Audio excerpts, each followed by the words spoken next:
Hello दोस्तों, नमस्ते, प्रणाम, जय श्री राम जी। आप सबके स्वागत करती हूँ दोस्तों अपना यूट्यूब चैनल में। तो आज मैं बहुत ही प्यारा श्री कृष्ण भगवान जी की सोहर गीत लेकर आई हूँ।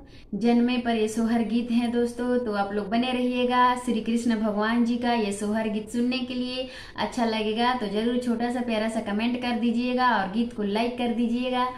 चैनल को सब्सक्राइब कर लीजिएगा। जरूर सुनिएगा शुरू से लेकर अंत तक इस सोहर को। तो चलिए मैं सुनाने जा रही हूँ। श्री कृष्ण भगवान की जय। तो चलिए। कहवा में जाना में कन्हैया तय कहवा में खेले ले हो।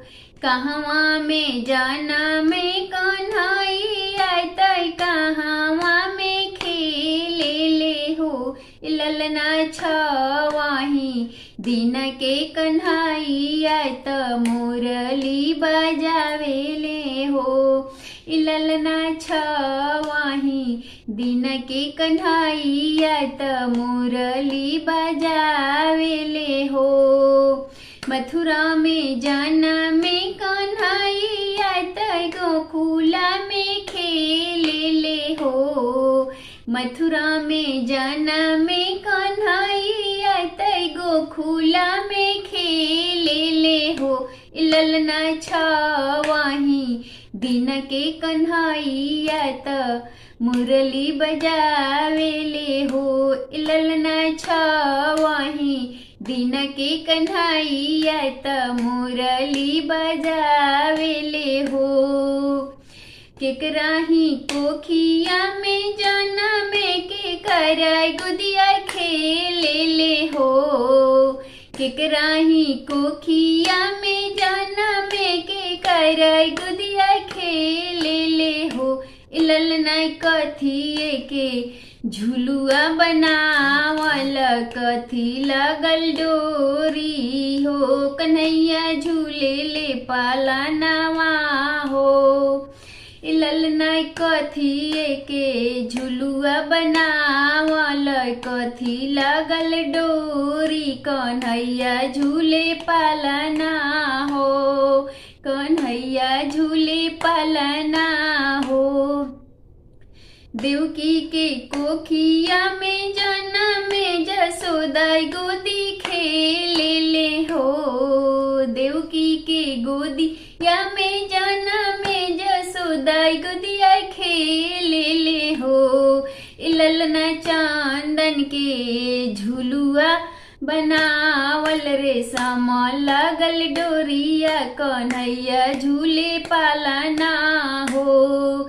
ललना चांदन के झुलुआ बनावल रेशम डोरिया लागल। कन्हैया झूले पालना हो। ललना मैया जसोदा झूलावेली। ललना मैया निहुरी रहिया देखेली हो। ललना मैया जसोदा झुलुआ झुलावेली। ललना निहुरला रहिया देखेली हो। निहारेली रहिया बलैया लेली हो। निहारेली रहिया बलैया लेली हो। मिली जुली आवेली सखिया मंगल गावेली हो। मिली जुली सखिया आवेली मंगल गावेली हो। ललना दुआरा पर बजला बजाना महल मुरली गावेले हो। ललना दुआरा पर बजला बजनवा दुअरिया भइल सोहरी हो। महल मुरली बजावेले हो।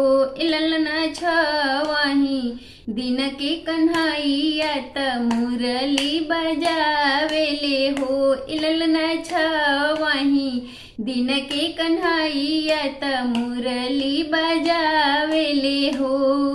कहवा में जन्म में कन्हैया त कहवा में खेले ले हो। कहवा में जन्म में कन्हैया त कहवा में खेले ले हो। ललना छवही दिन के कन्हैया त मुरली बजावेले हो, ललना छवही दिन के कन्हैया त मुरली बजावेले हो।